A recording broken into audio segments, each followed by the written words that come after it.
Hey, before we talk about Disco Elysium, I have to explain some concepts first. If you already know what the Surrealist movement is, you can skip to here, and if not, feel free to stick around. Let's get into it. Let's go.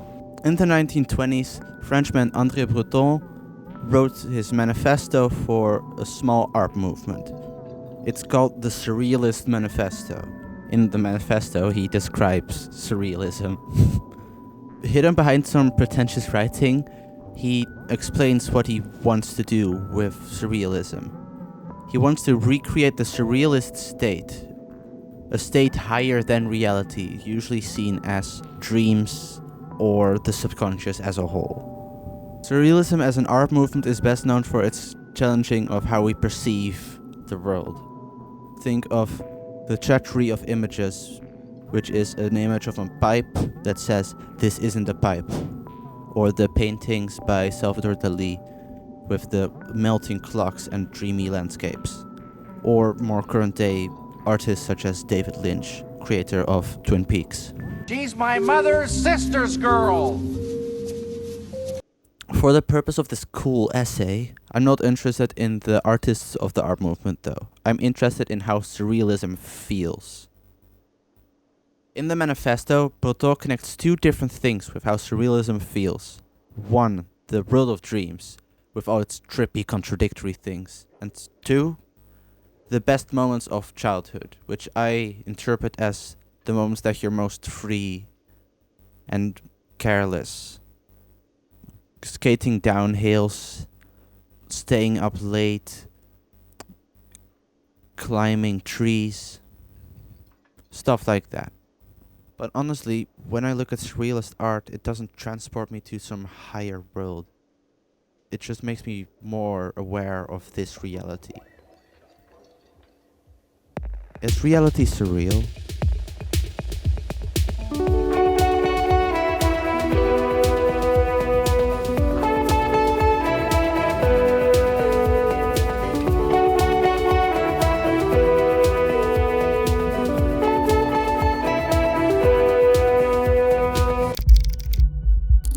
Okay, I'm sorry, more theory, but we're almost there. We can almost get into the nitty-gritty and talk disco. I'll make a cool segue, it'll be fun. So, what is a mimesis? Simply said, a mimesis is a recreation of reality. Some artists paint a mimesis of a bunch of people eating fucking potatoes. Others write of the best games ever made. It's one of art's strongest powers. It lets us reflect on our current world and shows us things we weren't aware of before. This is where Disco Elysium comes in. I think it's a great mimesis of many elements of our current world.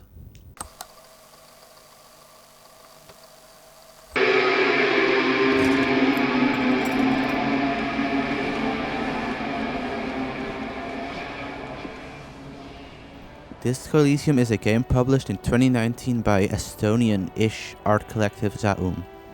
In the game you play as Detective Harrier Dubois, a part-time detective, full-time drunk. Him together with Detective Kim Kitsuragi are in the city of Revachol in the district of Martinez, a history-rich district, to solve a murder. Hello, I'm Kim Kitsuragi, Lieutenant, Precinct 57. You must be from the 41st. You realize he is waiting for your name. But before that even happened, Harry got in a particularly heavy night of drinking. He forgot even the most basic things of what we consider reality. This gives the writers a lot of opportunities to explore reality itself. I mean, what even is money? Why is funny paper worth more than shiny coin?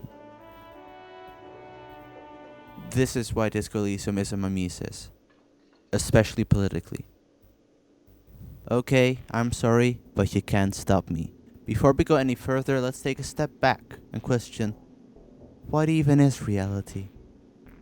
Philosopher Alenka Zupancek puts it like this.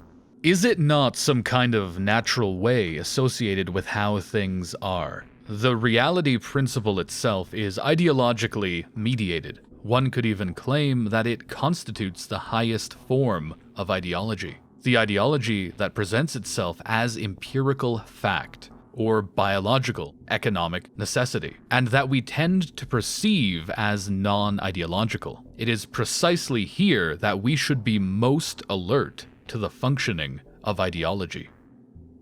Essentially, I want to define reality as an ideology, because that's how we experience it, subconsciously at least. So, in reality is capitalism. Then the question becomes, what makes capitalism surreal? I should quickly note and make this vague explanation even more confusing, that there's a difference between the real and reality. Think of the real as something that threatens the ideology that poses itself as reality. Something that is unavoidable, such as nature or natural disasters. Because those things threaten something in the core of capitalism, because capitalism really likes infinite growth. Having explained what makes something surreal, what reality and mimesis are, I think it's time to look at what makes Disco Elysium surreal. In Disco Elysium, the world is ruled by the Moral Intern, an international organization that stands for humanist values, but was founded by a war criminal. It's a world filled with war for peace, hope and despair, ultra rich and dead poor. And of course, the battle between the real and reality is also present. In our world, it's climate change. That's the biggest threat to reality right now. But in Disco Elysium, it's the Pale. It's a literal manifestation of human thought, an ever-expanding, ever-consuming nothingness that eats everything that it touches. Funnily enough, Mimesis that the word talks to calls it human pollution, which is kind of ironic. All these contradictions and fights between the real and reality trying oh so hard to make sure that the real stays hidden, because if it's shown, cracks will start to appear in reality.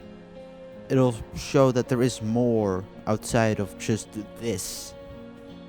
To make sure this doesn't happen, reality treats its people as children, constructing a naive existence, oblivious of what's really happening, sugarcoating everything. I mean, yeah, climate change is happening, but is it really that bad? Those plants, they need CO2, right? And as I said, the carefree but naive existence of childhood is one of the things Breton compares the surreal to. I think one of the defining things that makes capitalism surreal is its attempts to make everyone oblivious of the real, trying to pose itself above the real. Rust peels off the bent iron posts of the swing.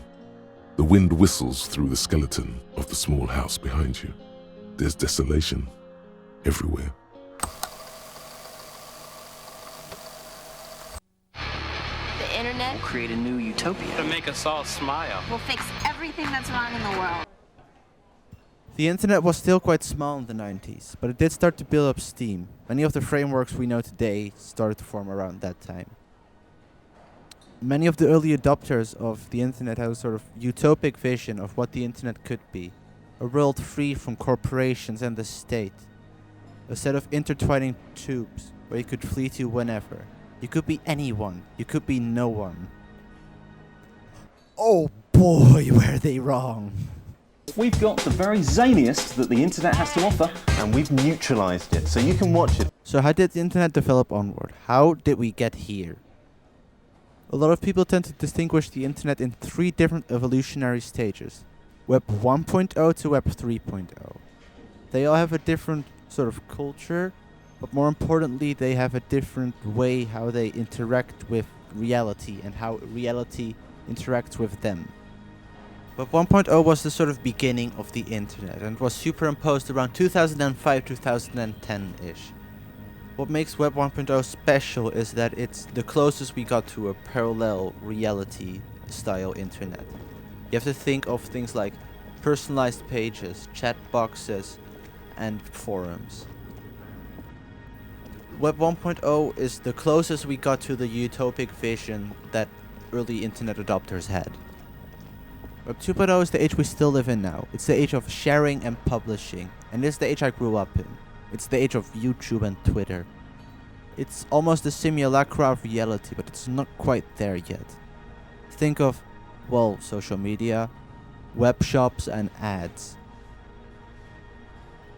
It's simulating reality, but reality is also playing a bigger role in the internet, and internet is playing a bigger role in reality itself. And Web 3.0. Well, Web 3.0 is starting right now. I mean, you've been on Twitter. Think of crypto, blockchains, the metaverse. It's at that point a complete part of reality. Or that's what it feels like, at least. A world forcibly made by capitalists to collect all your data to sell it. And to influence every decision you make. What you like, what you dream, what your ambitions are, what you hate, who you hate, who your friends are, what you dream about, who you vote for, how late you go to bed.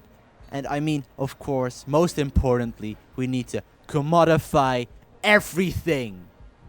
But I don't think we need Web 3 for the internet to be some hyper-real place or whatever. Video essayist and miraculous Ladybug stan CJDX makes an interesting assessment about this. But the term soul refuses to leave our vocabulary. It's too relevant to our lived experience. The you part, the part that cares about shit and fuck. And that part doesn't know the difference between waking life and the internet. That's because there is no difference between the waking life and internet. It's not some different dimension I enter. It's my phone, it's my friends, it's my opinions, it's my art. I fucking grew up here. The internet has an interesting ability. An ability our good friend Harry Tequila Sunshine Dubois and Capitalism also have. Further down the line in Disco Elysium, Harry slowly starts to regain his past. In my playthrough, at least. Harry's alcohol-induced incident isn't a one-time happening. He's been practicing this technique for years. And sure, they weren't as extreme as the one you start the game with, but they did happen. After Harry broke up with his previous fiancée, he started to spiral out of control. He couldn't forget her. He will always be haunted by her. Harry's drinking went from bad to worse. But I guess luck, that's some terrible word choice. Harry learned this technique that if he just drank enough, he could forget her. And if he woke up, he would even forget he drank in the first place. But Detective Vigmer, he has blanked out before. Yes, a couple of times. After some of the more serious benders. So you don't remember not remembering. Beautiful. Both the internet and capitalism do this too. Just browsing on Instagram. And then you forget that you were even browsing on Instagram. And then you forget that you even forgot that you were browsing on Instagram. Just scrolling mindlessly for hours on end. You forget that you forgot that this is all just some system. In the book Capitalist Realism, Mark Fisher talks about this concept. He calls it a sort of glitch that capitalism uses to hide in plain sight. Because, as the name of the book alludes to, you shouldn't even think about capitalism. Because capitalism is realism. To tie this all up, all this forgetting stuff, it kind of reminds me of waking up from a dream and quickly forgetting you did. Did you ever wake up from the dream? Where did the dream start? Do dreams even start? Now I'm just being weird, but dreams are like the big thing in surrealism, if you look at what they traditionally wanted to convey at least. So if capitalism has so many dreamlike tendencies, but is also such a big part of this reality, wouldn't that make reality surreal itself? The last dream will be total annihilation. Cinders peeling off the fuselage. We won't be there to help you anymore, Harry. We will be dormant. You will be naked and alone.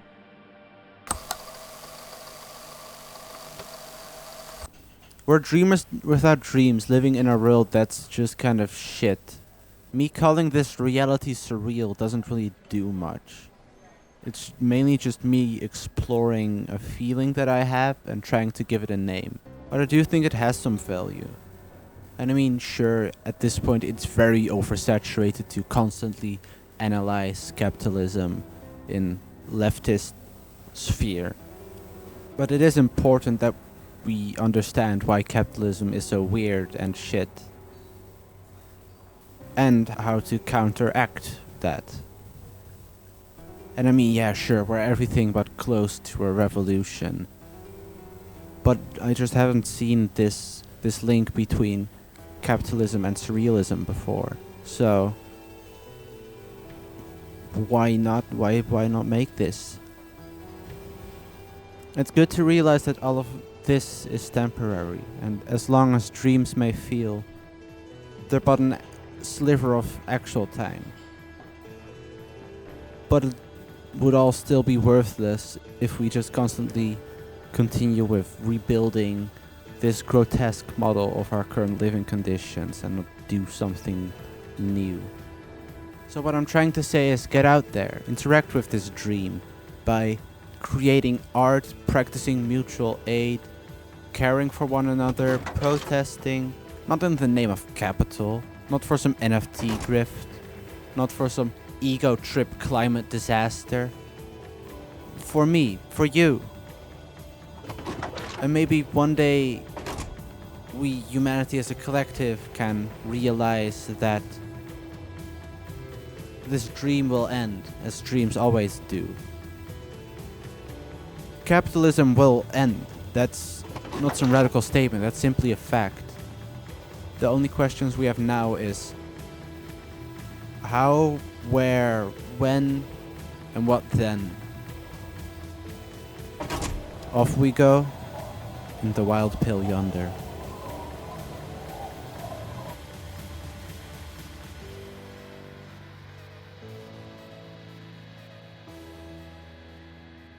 Hey, thanks for enduring this essay. I've already started researching my next essays, so if you want more, feel free to subscribe or like whatever. Also, I'm gonna force you to subscribe to K and Skittles and Darkfry for helping me out creating this. Don't forget to read Capitalist Realism by Mark Fisher if you found this interesting. It was like my main source, this essay. But okay, I'm gonna go now. Enjoy my Off We Go into the Wild Pale Yonder guitar solo thing.